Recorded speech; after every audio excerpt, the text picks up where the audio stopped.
My name is Corey Lawrence, and I am coming to you live here from WeWork in downtown Washington, D.C. I'm one of the organizers of DC Startup Week and also the founder of IRL Agency. Thank you for joining us. DC Startup Week is a 5-day conference that happens every September that's focused on building the startup community. And we want to give a quick shout out to our title sponsors, Next, Insperity, WIS, and Technology Rivers. If you have any questions throughout the talk, please put in all caps question at the start of your chat so we can make sure not to miss any of your great questions. We've created a guide for the culture track, and it's got the full program of speakers information, where to find them on social media, and note pages where you can take digital notes. And for anyone who downloads this, you will also receive a full recap at the end of the week with additional reading and more. Let me see if I have a slide. Here we go. So here you can see it's at manifesta.co/startupweek. And there you can download the guide for the whole culture track. So we are so excited to have Lizabeth Wesely-Casella to speak on Streamlined, how businesses can recognize and overcome costly internal communications challenges here at DC Startup Week. Lizabeth Wesely-Casella is the founder and CEO of L12 Services, LLC, a firm specializing in internal communications, training, online business management, and executive virtual assistance. She is a strategic advisor who helps leaders identify where they can increase efficiency and effectiveness and overcome challenges to scaling, process breakdown, and workflow management. Please join me in welcoming Lizabeth to the DC Startup Week stage. Yay! Can everybody hear me? Yes. Okay, good. Because I want to say, Corey, thank you so much. A, for the great introduction, and B, for saying my name right. That's quite a mouthful. It doesn't happen very often. So, of course, I'd like to thank Rachel and Cheetah and Jenna and Amira, Corey, everybody. You've all been so great. And I'm really honored to be speaking this year. I was an attendee last year, and I have been following all year. DC Startup is a resource that we can all use every month, every week, every year. It's not just a 1 week hit and miss that people attend in September. I know personally that when I come to events like this, I feel good when I leave with actionable tools and resources. DC Startup Week, DC Startup, is a resource in and of itself that I encourage everyone to tap in, be part of, get familiar with, use regularly. Invaluable insight and extraordinary collaboration. So I am going to shift my screen and let Corey do his magic and make sure that all of your questions are housed in an area. I won't be seeing them, so forgive me if I just keep rolling forward, but we'll take care of all of that at the end. As Corey has let you know, I am Lizabeth Wesely-Casella, and my firm is L12 Services, and we specialize in internal communication and, oh, my screen is freezing for some reason, pardon me. We specialize in internal communication and executive virtual assistance. And we've been around for a few years now. I am not a serial entrepreneur, but this is not my first rodeo. I wish I would have had the resources for DC Startup Week. When I first started out, I would have avoided so many challenges, obstacles, and failures had I had the opportunity to engage with the minds and the creativity and the generosity of spirit of the people that are part of this. That said, my second go around has been much more exciting, adventurous, and fulfilling because I've had this community of wonderful people to be part of with. So let's roll through this. We've got a ton of information to go through.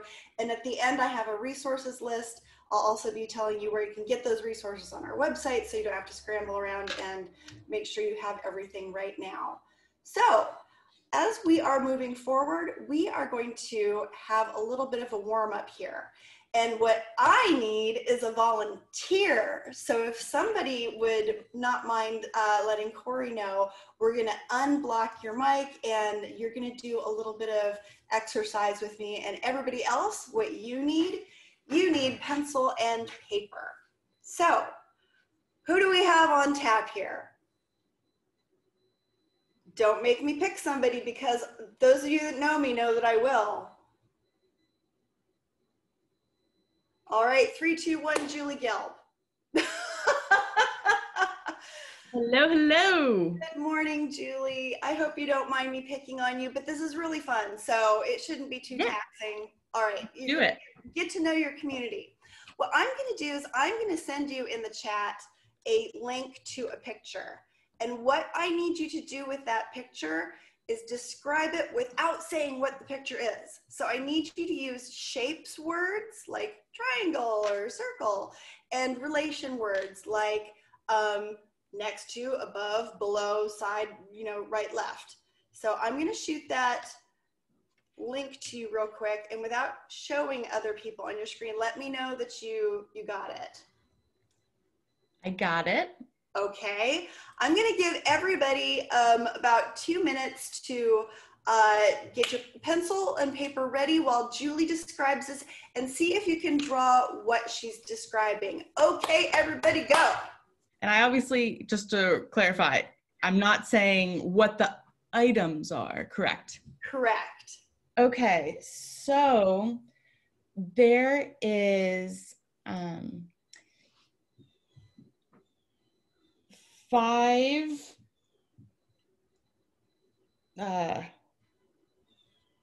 extremities of the body. Matt, that's not a shape. Oh, okay. Rectangles that are attached to a mobile joint. There's a piece of clothing at the end of it. Shape. A circle. Good. A circle with rectangles attached. And then there is a larger rectangle with a square on top of it. And then a trapezoid that has half a circle on top of it. I feel like those are the relevant shapes I'm working with. This is harder than I thought it was going to be. You're doing a great job. Okay, so I guess a quick little repeat. There is a circle with long rectangles holding a rectangle that has a square on top. And on top of the square, there's a trapezoid. And on top of the trapezoid, there's half a circle. Good job, Julie. Okay, I hope everybody got in touch with their inner Michelangelo, because we are going to unveil what this is that we are talking about. This is all, before I do that, this is all to just really reinforce that communication is key. And communication doesn't just depend on what we're trying to communicate. It depends on how we're communicating it, in the order we're communicating it, in the nuance that we're able to give. And it also depends on the ability of the listener. So keeping all of that in mind, let's, oh, why am I freezing again? There we go. Did you get that? Did you get a hand holding a microphone? Because if you did, you are less than 1% of the people on the planet. Not that Julie didn't do a great job, she did. But if we take this and we superimpose it in the larger scheme of what we do in our businesses, what we're really saying is communication in a process, which would be like taking step by step, shape by shape, relation to relationship, is difficult.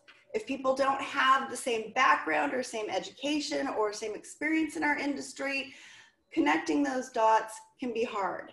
Now let's extrapolate that in a different direction. Let's think about communication of our ideas. Our ideas maybe are to our venture capital friends, the people that we want to invest in our business. Or maybe it's the communication of problem and solution to your ideal client, letting them know that you understand where they're at and that you see their picture and that you have the solution to help solve their pain points. So Good job, Julie. Thank you so much. I really, really appreciate it. So what we're going to do here real quick is just kind of talk about communication in a holistic manner. And what I mean by that is the breakdown of what we at my firm call the 4 pillars. Because communication is absolutely everything, what we want to do is we want to make it really easy for people to identify where information and communication breakdown happens in their organization so they can address it and that they can solve it. And this isn't just something that impacts people who are team leaders or larger scale business owners. This is also important to people who are solopreneurs or early stage entrepreneurs. I know that the audience is startups. So one of the things that's going to make you a better business person is understanding the types of information that you have or that you share, where you share them, when you share them, and how you share them. Those are the 4 pillars. So let's start with what.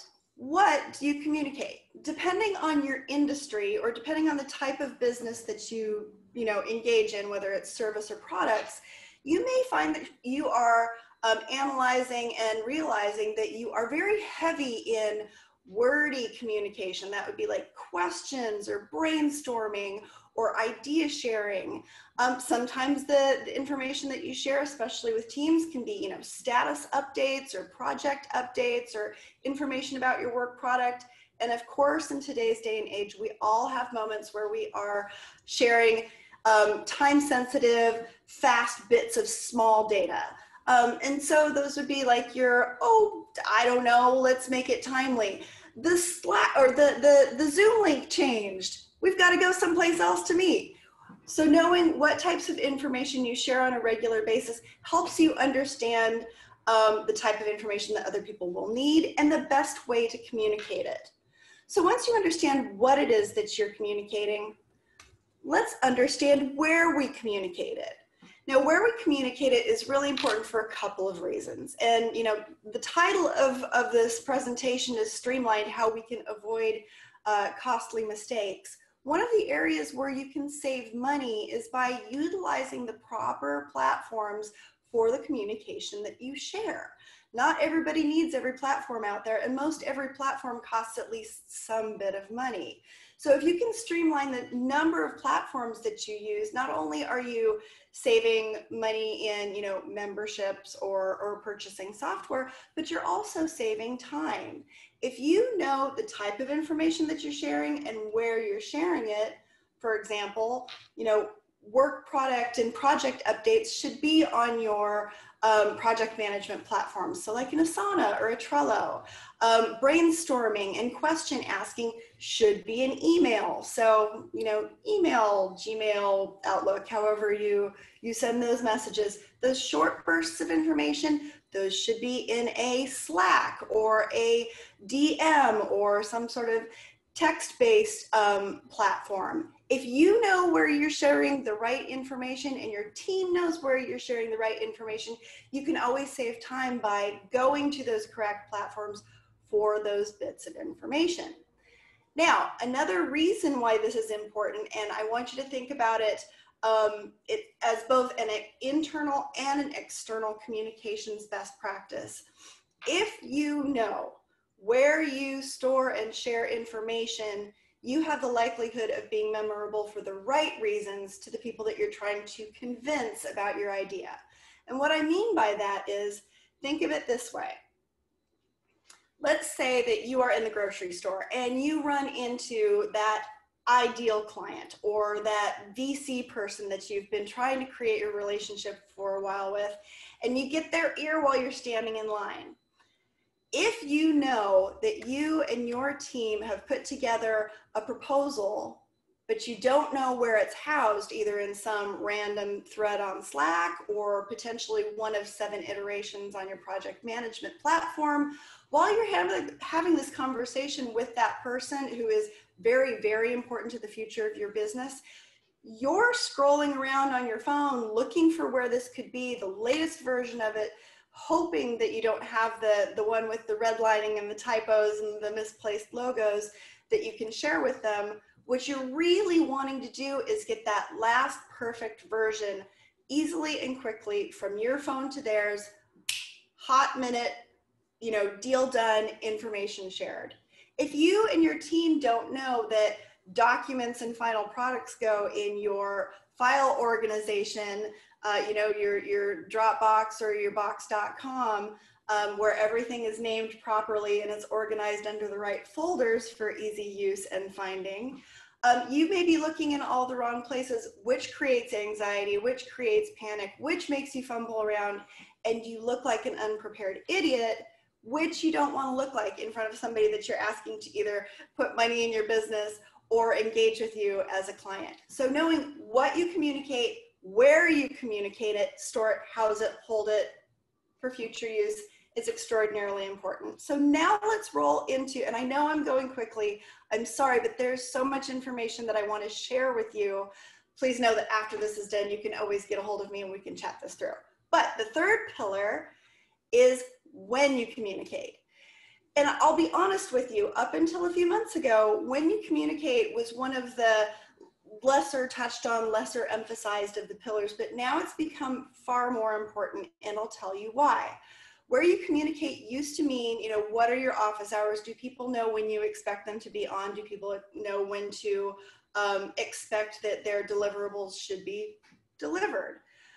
What we're finding now is that we're not only talking about those pieces, but we're also talking about expectations for culture.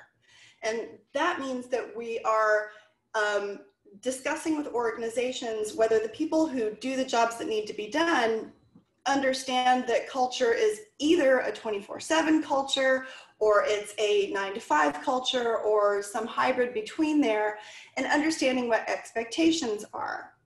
The reason it's important to have your expectations fully understood and disseminated is because we are seeing the tip of the iceberg, just the beginning of burnout across the ecosystem in business.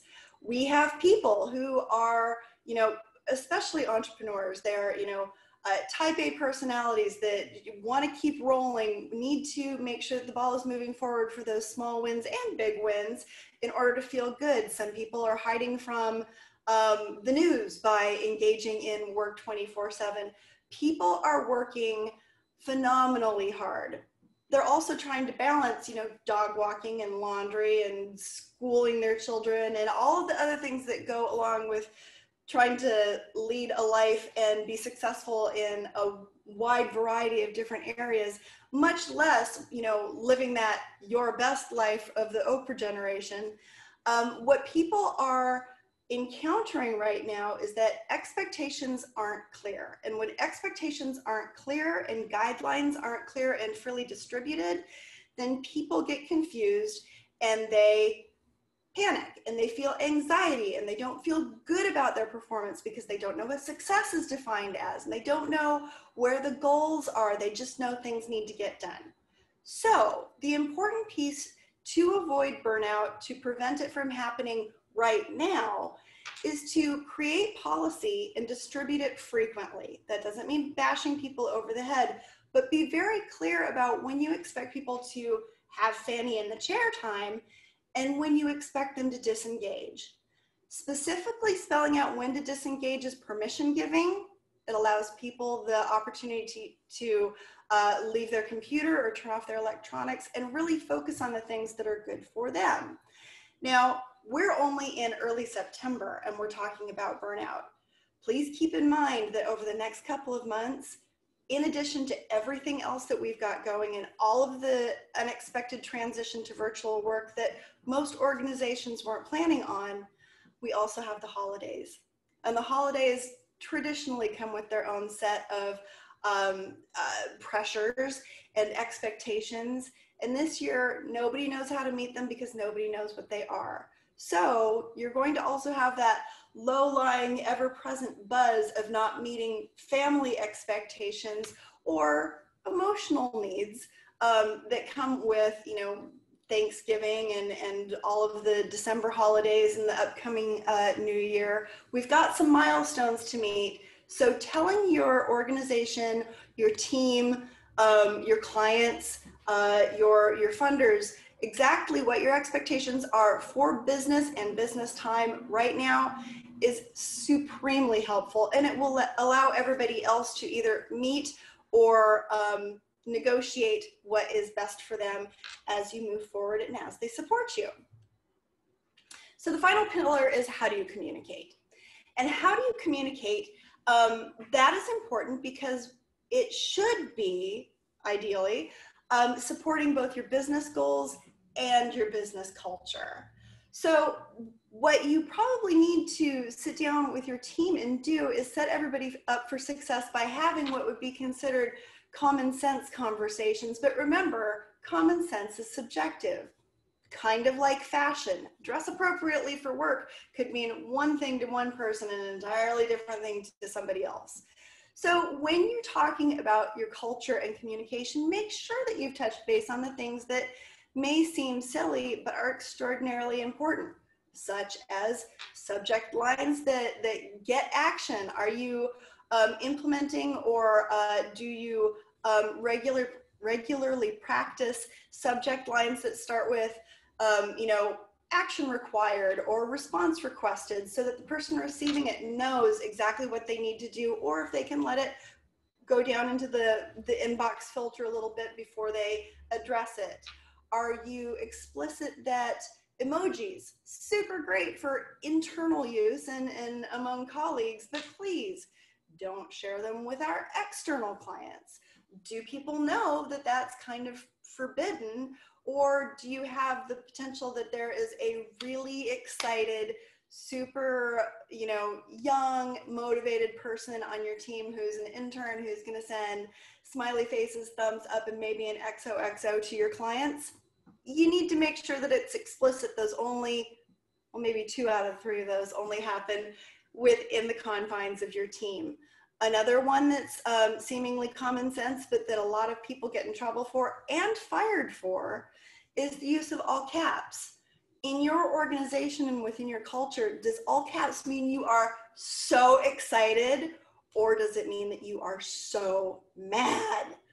Not knowing that, being a new member on your team and trying to navigate it, that can be confusing. Nobody wants to be in that situation, and certainly nobody wants to go from thinking that they've been saying something very cheerful and then find out that they're actually in terrible trouble. So support your teams by figuring out what your 4 pillars are.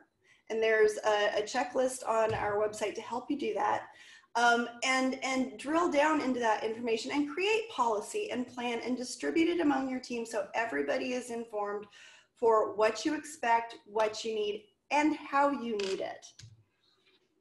So here's some information that you may want to use that pencil and paper that you drew with earlier and take some notes for. We are going to be going into a little bit of the realm of best practices here. And we are going to talk about bottlenecks, testing, explicit writing, and the ever sexy standard operating procedures and standardization. Bottlenecks. As I like to say it, bottlenecks are where projects go to die a slow and painful death. The fact is that most bottlenecks are avoidable, but it takes a keen understanding of how your organization is working and what may be impacting the people on your team or your suppliers or your clients in order to overcome them. So a couple of these, as you can read, are that, the decision maker is overwhelmed. There's too much stuff coming to their desk. They have to have final write-off on everything. Bottleneck. Your teammates are undertrained. They don't have the knowledge that it takes to blow through those things that land on their desk.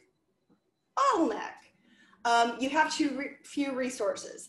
That's a problem at just about every level of company, whether the resources are financial or the resources are software or the resources, and I heard this yesterday, so I probably shouldn't say people as resources. However, the resource of strength, mind, and body of the people who perform the work, that may be in, critically short supply, and bad timing. Bad timing is a bottleneck problem. We're all seeing it because of the pandemic. The majority of businesses, especially small businesses, weren't prepared for the transition to remote. So reorganizing information, shuffling around how we do work, shuffling some of the responsibilities among our teams, our clients, or our funders, that is definitely bad timing, because if you were on a roll in February, you probably weren't expecting that between March and June, you'd have to stop everything, recreate the wheel, redistribute it, and retrain everybody. I skipped over politics. It's a bottleneck for sure. It is definitely a bottleneck that could itself have its own presentation, but understand that you can overcome the bottleneck of politics with clear communication, but it does mean identifying some behaviors and having some difficult conversations. Again, a conversation best left to another presentation, but it's always worth keeping in mind. Testing. I'm a big fan of testing, actually, on my desk. I'm a big fan of testing. You can see I've got all the goodies here. Business testing is time well spent and money well saved. A lot of times people will think about testing as an activity that takes too long or requires too much money or simply too complicated, but it's actually one of the best ways to create conversation, create information sharing, create internal communications and culture. And the reason that I say that is because when you are testing, whether it's business ideas or process or templates or documentation of any type, you are not only working with your team members, you are working with people whose problems you want to solve. So those could be your ideal client, they could be your potential VC.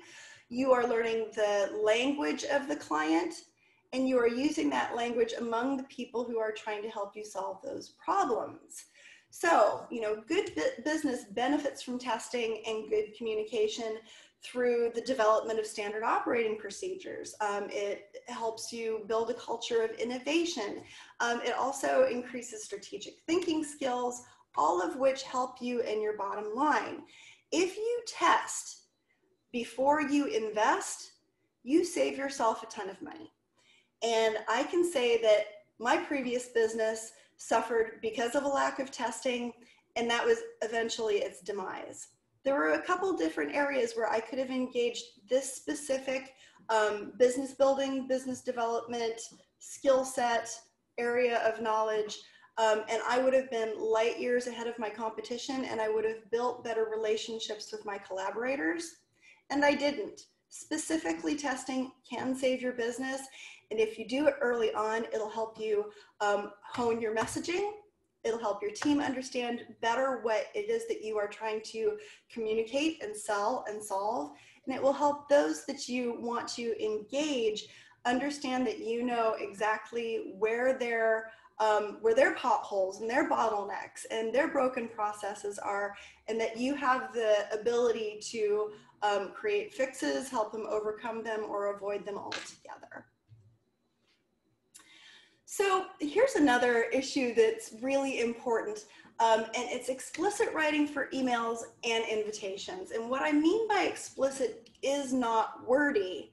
What I mean by explicit is to the point, concise, and if it's internal communications, regular. Now, I don't know how many of you are old enough to remember the movie Philadelphia. Or maybe you've seen it at some point many decades since it's been out, but there's a repeated line in there that is, explain it to me like I'm 5 years old. And that's exactly how I want you to look at the way that you write emails these days. People do not have the time to read through a missive. They do not have time to read through a highly detailed tome. And there are a couple ways that you can work your way through this in order to have effective communication, whether it's internal or it's external, but with keeping this in mind. If you're like some of my colleagues that I've been working with, you want to write every detail to every step, to every thought, to every tangential possibility that could happen surrounding the idea of the main point. What you want to keep in mind is that your thesis is important, and the high level impactful, actionable items are important, but every detail is not. What you may want to do, if you have a tendency to write this way, is write out that email, write down everything that you need to feel good about it, and then take that email and synthesize it. Turn it into Cliff Notes before you send it to anybody else. And the reason that's important is because people don't have time. We are living in a day and age where people communicate with images and videos, and the written word is becoming lost. The likelihood that somebody is going to read every single word that you've provided to them is very, very low. And if you step back and look at an entire page of text, you can almost guarantee yourself that unless it's a requested report, it's not going to get read, and it may be sent to the bottom of the inbox because it's so onerous. It's overwhelming to the people who are working at lightning speed and trying to get the information that they need right now and work either at it or on it or get it out of the way. So if you are questioning whether or not you are providing people with too much information, default to giving them less, and they will know that you are the font of information behind it because you are sending them the information. If they have questions, they will come to you. You are that knowledge keeper. You are that knowledge master. And if there's something that you feel needs to be discussed, take those details to your next meeting. That's where people will absorb the content that you are not giving them in the email. And quite possibly those questions or status updates will start more conversation that will bring together more ideas that you didn't even have in the first place. It may take the information that you had in a completely different direction. So do yourself a favor. If you want your emails read, keep them brief. Now, on the other side of that is invitations. Calendar invitations right now suffer from a lack of information. And I know that sounds antithetical to what I just said, but here's a trick. When you, whether it's an event like this, or it's some other opportunity where you've met someone, when you have an opportunity to engage them in a meeting, and let's say like everybody's calendars right now, their schedule is slammed for the next 2, 4, 6 weeks, and you can't get on it for a while, don't just send your name, their name, meet for coffee, or your name, their name, and topic. What you want to do is make sure that not only you remember who it is that you're talking to and why you're meeting, you want the people that you're meeting to remember who you are and why they're meeting to talk to you for a couple different reasons. One, we all forget. We're all busy right now. We don't have the benefit of meeting each other face to face and having those, experiential moments that help trigger the reason to remember that meeting. Most all of us are staying in our office and have very little external excitement that makes us, oh yeah, I remember I was on a Zoom with so-and-so and we decided to meet. Give people a little bit of extra information, especially if they are someone that you are courting, because the last thing that you want them to do is to see a block with your name and no other information and nothing else to refer it to, and have them forget who you are. Something else come down the pipe for the exact same time and they know exactly what it is and what it's for, and then value that incoming invitation higher. Because the likelihood that they'll take that invitation and reschedule you or cancel on you with the commitment to reschedule that never happens is actually quite high. And if that person is someone that is key to your demographic or the vision of your business or your future sales, you don't want to lose that. So make sure that when you're sending your calendar invitations, it's your name plus their name. Maybe it's parentheses, so-and-so introduced us, or to talk about very specific issue in business name. Whatever it is, give people something to hang on to. Because of course we know as an entrepreneur and a business leader, you are very memorable and they should be taking your meeting. Just help them out a little bit. Okay, as I said, super sexy SOPs and standardizing. It may not sound exciting, but it's super important that you start documenting what you're doing right now.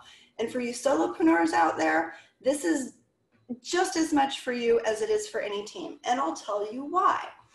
If you are like me and you're on day number 14 of 10-hour workdays in a row, and last week you implemented a new banking procedure, but it's 9:30 at night and you cannot remember how to, through that banking procedure, generate invoices and get them out, and tomorrow is the 1st. You want to have some sort of written documentation of how you made it through the process last time so you can do it again. This doesn't just help you when you're having a total brain freeze. This also helps you as you're moving forward and building your business to understand what processes are necessary, what processes aren't, what processes can be merged. And if you do some sort of annual inventory at your, let's say, 6-month or 1-year mark, it will also help you sort through all of the different steps you take during the business day, during the business week, during the business month, and see what may or may not be necessary. This is a great way to help streamline your costs, give yourself some savings, and save yourself some time if you're able to identify what processes are and aren't working for you. Now, conversely, let's go over to the people who run teams. Standard operating procedures are very much like the exercise that we did at the beginning. If you are trying to explain to someone how to get from A to Z, and they're new in your business, or they don't have your educational background, or they're new to the industry, you need to be able to take them step by step of the way and get them there. A is where they start, Z is where success happens, and everybody's always trying to get to Z, but unless you spell out the steps in between, you're not going to give that person the ability to do it with confidence, nor are you going to be able to give them the ability to do it with speed. Also, when you are when you are onboarding people, you're bringing them onto your team, having standard operating procedures will save you no less than 60% of the time to train them. That is huge, especially if you are a small business that is building and growing and every minute counts. What you want to be able to do as a business leader and founder is go do the thing that only you can do. You want to be able to go out and do business development, or work on innovative problem solving, or provide new services and solutions for the people that are your ideal client. That time, if you're using it to train other people, is not an effective money-making use of your time. It is less successful time use. It is time wasted. Now, that's not to say that training people isn't important. It is. But if you give somebody standard operating procedures, which start out as sloppy operating procedures, if you do it right, then you allow them to be trained or shown the process once, take that document, work their way through it, and then come back to you and say, I think I got it 80% of the way. You just saved yourself a ton of time. You saved yourself a ton of money, because your time is worth money, and business development and sales is where you should be using that time. You also, and this is for people who are a little bit farther into the business building arena, for those of you who are looking to attract talent, it is super important that you have standard operating procedures for 2 reasons.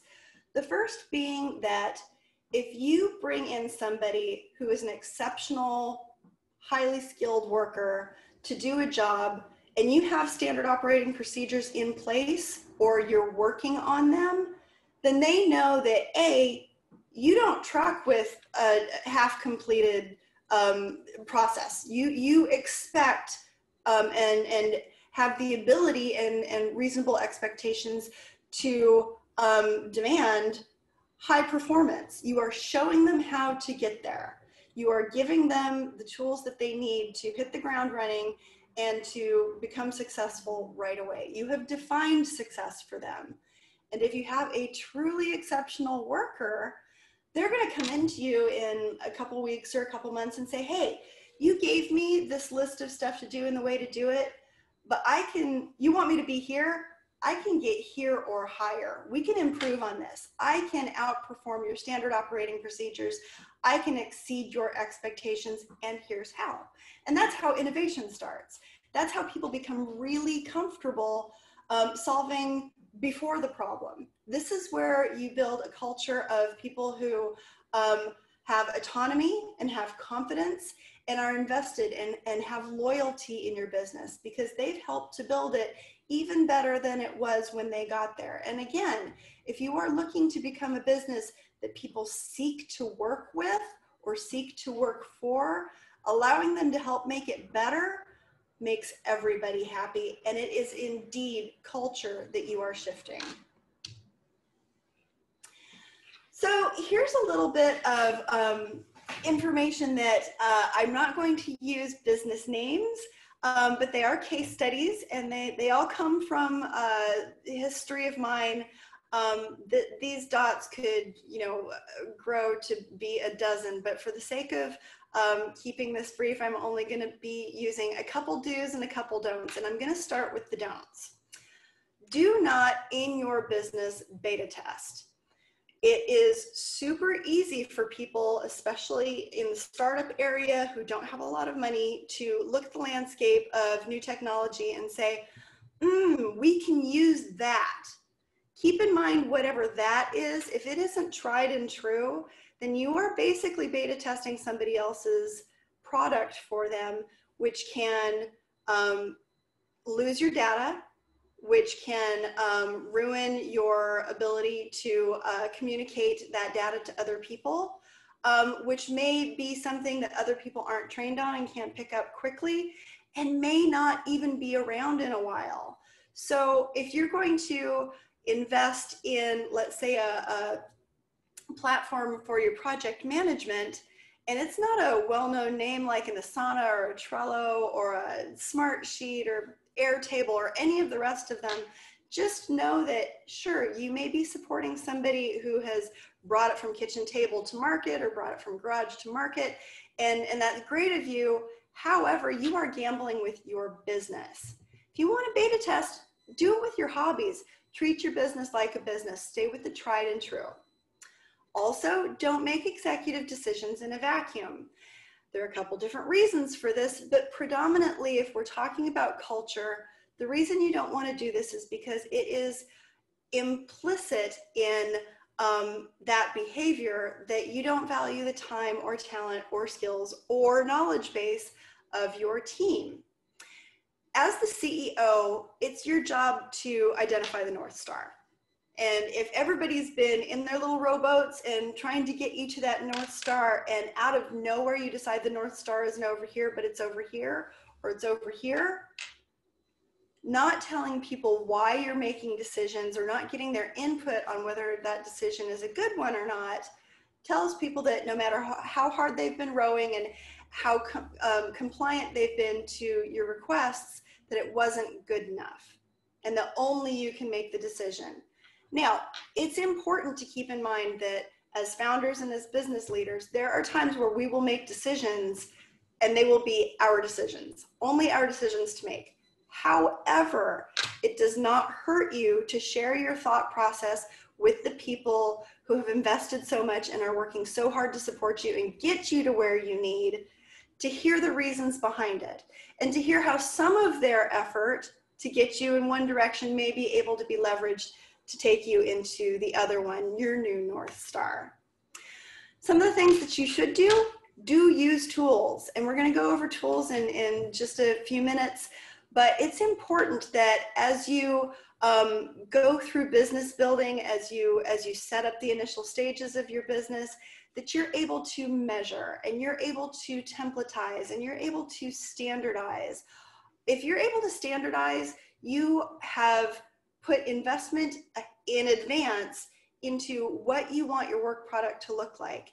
And once you have that template or standard in place, you don't need to worry about making it unique each time or recreating the wheel each time you come across that process, system, or roadblock. Specifically with regard to forms, potentially with regard to the emails that we were talking about earlier, if you can create forms or standards or templates or tools to use, you are saving time and you are setting reasonable expectations for the people who work with you. Even if what you do is, let's say you're a business coach. If what you communicate with the people that you're coaching is in email, and it's often scattered, and you receive these multi-page long requests or multi-page long communications talking about, you know, the impact of your last session on somebody's work. That's not a good use of your time. Even if you're a one-person shop, what you can do when you're working with your clients is say, this is how I absorb your information. This is how I process your information. If you give it to me in this standard format, it will be effective, it will be efficient, I will get what I need from you, and we'll be set up for our next session, you know, lickety-split. Together we are working hand in hand to make this as effective for you as it is for me. There's nothing wrong with requesting information in a way that you absorb the best. It helps other people help you. Do cultivate process. When you are dealing with teams or you're dealing with clients, internally or externally, helping people understand where the ball starts and where you need it to go, and giving them the step-by-step in between is important. It is a matter of communication, but it's also a matter of giving someone the honor and the credibility that you believe that together you can reach successful benchmarks and successful milestones. If people understand that, you know, let's say you're putting on an event, that first you need to gather information about the event and set up the tickets, and then you need to gather the information about the speakers, and then you need to set up the applications where they're going to be speaking. If people understand what the process is and what the milestones are, there's a lot less anxiety. There is the ability for free flow of information within parameters where people feel as though they aren't being bombarded. And if there is some sort of switch up of communication or something goes sideways, people understand that that out of time communication is something they need to pay attention to. So you are training people that normal business happens during normal hours, and anything outside of that is something that really is urgent and needs their attention. And so you create a cadence of working together that sets priority, and it also creates boundaries. So 2 more things. Guidance and networking. And this is something that I really, really want to impart to you. Yes, we have the ability to network all across the country, all across the world, as a matter of fact. And right now, you know, our stay-at-home, work-from-home, COVID lives kind of support that. But please do not discount the importance and the value of connecting locally with some of the superstars in the area. And I'm going to start this conversation out with mentioning Scott Case. Scott is the CEO of Upside Travel, but the part where I think he could have the most influence and most impact for business leaders is his group Founders Focus. And Founders Focus meets twice a week for 40 minutes, starting at 10 minutes after and ending at 10 minutes of, so that you, I believe it's 1 o'clock, in order to provide people a little bit of headspace between meetings, while also providing conversations with superstars in a wide variety of areas and expertise. Scott also is generous enough that he has a practice of providing his time free of charge to people who have questions and need guidance. 15-minute stand-up meetings that are so beneficial. I know that I've engaged in them. I've benefited from them. The thing that you need to keep in mind is have your paper and pencil ready. Scott is brilliant. He thinks really fast and he talks even faster. So what it is that you share with him, understand you will be getting a lot of information back, and you'll want to make sure to capture as much of it as possible.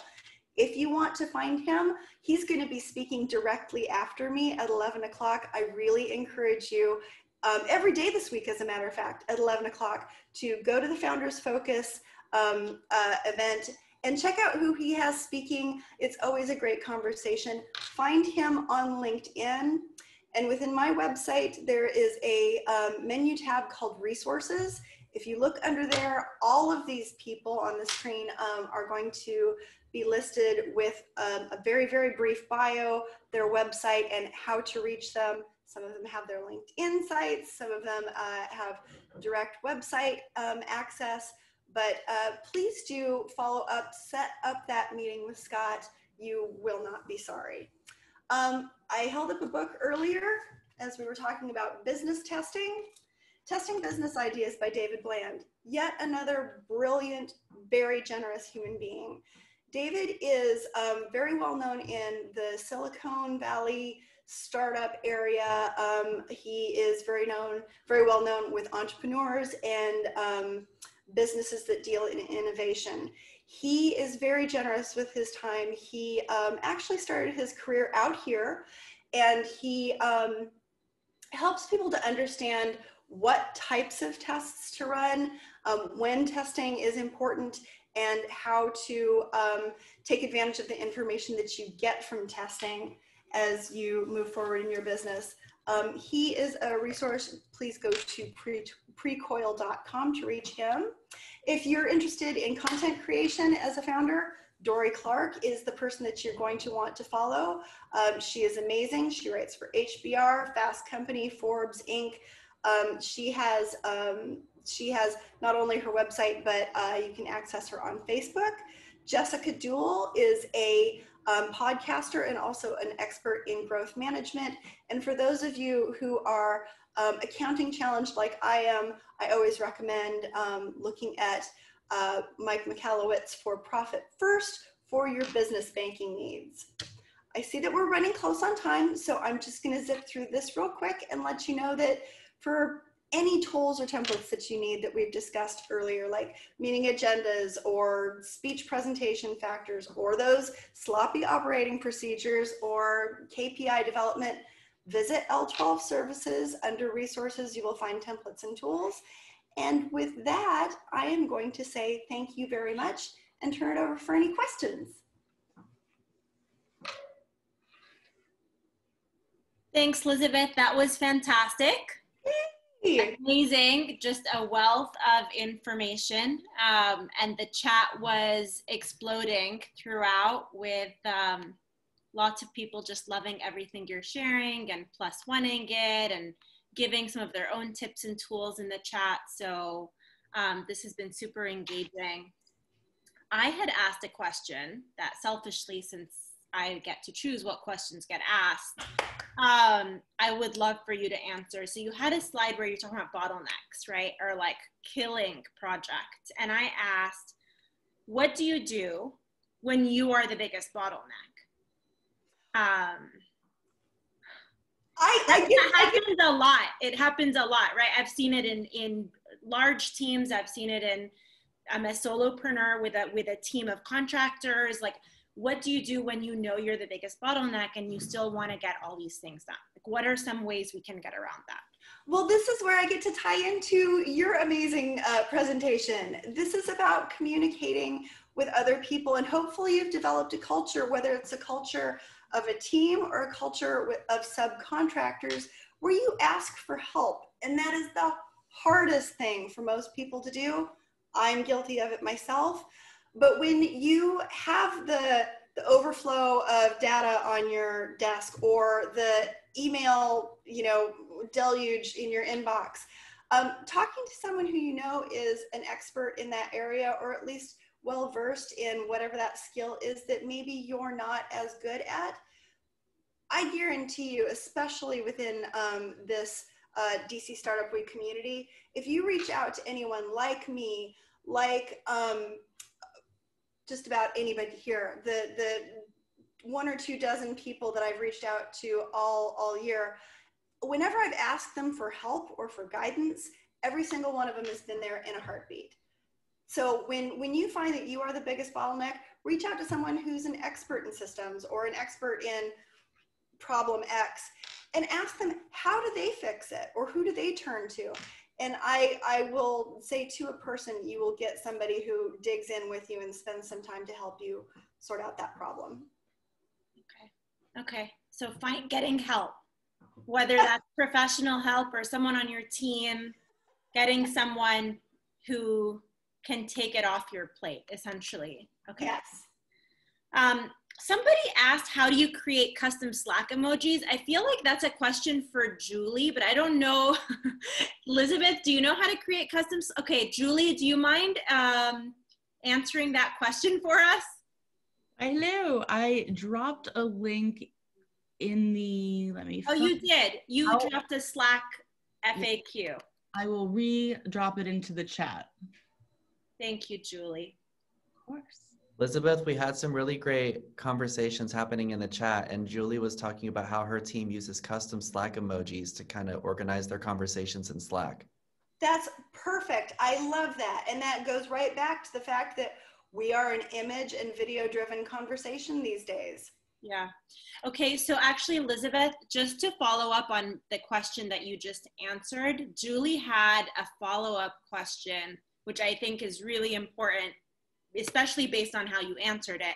What do you do when you're the biggest bottleneck and you don't have the resources to delegate or budget to outsource? That's when you look at your timeline and reevaluate what your priorities are.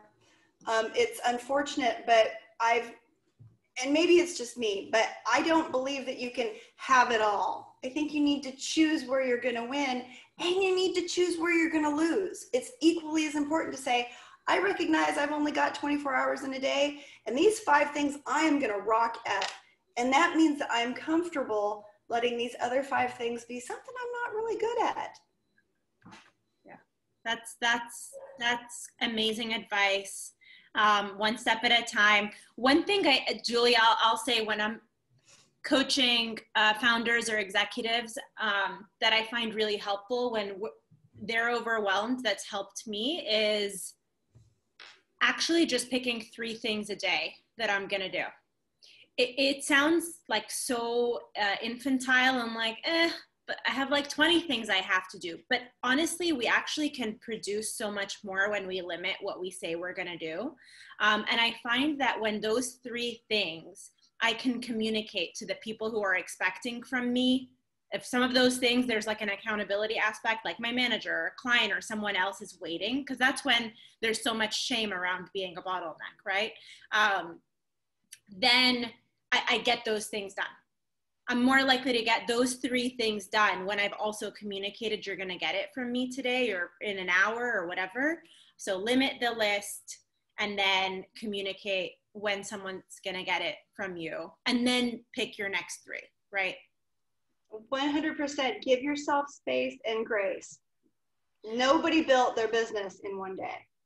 So it's 11 o'clock, but we have one more question. Corey, can we answer it? Yeah, one more question is fine. Okay, so this is from Pat, is there any point that SOPs become the bottleneck because there are too many and they're not streamlined? And do you have any recommendations to avoid this or fix it? Certainly. Yes, too much documentation can become like being a professional student. You need to get in and you need to do the thing in order to make any headway. So my first place to look would be then to evaluate the SOPs. Are there too many steps? Is this actually the best way to get something done? Take a day or a weekend or bring your team together and have a retreat and go over those, but make sure that you're engaging the voices of the people who are doing the jobs, because you're going to find that they're going to be the drivers that create the most effective SOPs for you to move forward with, because they're not interested in wasting their time. They're interested in making it from A to success. That's super helpful. Thank you, Elizabeth. Corey, if you want to go ahead and just share your screen real quick. Elizabeth brought so much juice. Thank you so much. Go visit Elizabeth's website. Don't forget to vote. Don't forget to vote. Don't forget to vote. Elizabeth, thank you so much. You really, I learned so much from you in this session, and from all the thanks and the joy in the chat, it seems like so many people did too. Just real quick, the next slide. We have a few more sessions. We just finished the 4th session in the culture track. We have 5 more sessions this week. They are amazing. Tomorrow we have a session on great managers, how to be one, how to find them. And we have an afternoon session. I'll be interviewing Susan Tynan, the founder of Framebridge, a local super successful startup, and Zuhaira Scott Washington, who's an SVP at Expedia. So definitely join those. They're two powerhouse women. And then on Thursday, we have a session on remote work and what that looks like and how to master that, as well as one on self-care and team care. So much great stuff is happening. If you're interested in attending more culture track sessions, you want to learn about the speakers, you want a place to take notes and record your thoughts, download the guide at manifesta.co/startupweek. And we can't wait to see you at another session. Thank you all so much. Thank you so much. Thanks, And Lizabeth. I just want to mention, we just had another session start here at 11 o'clock. And it's our daily Founders Focus chat with Scott Case. Yes, with Scott Case from Upside Travel. So feel free to jump over to that Zoom now. Amazing. Thank you all. Thanks, everyone. Thank you, Amira. Thank you, Corey. I really appreciate this so much. It was so much fun.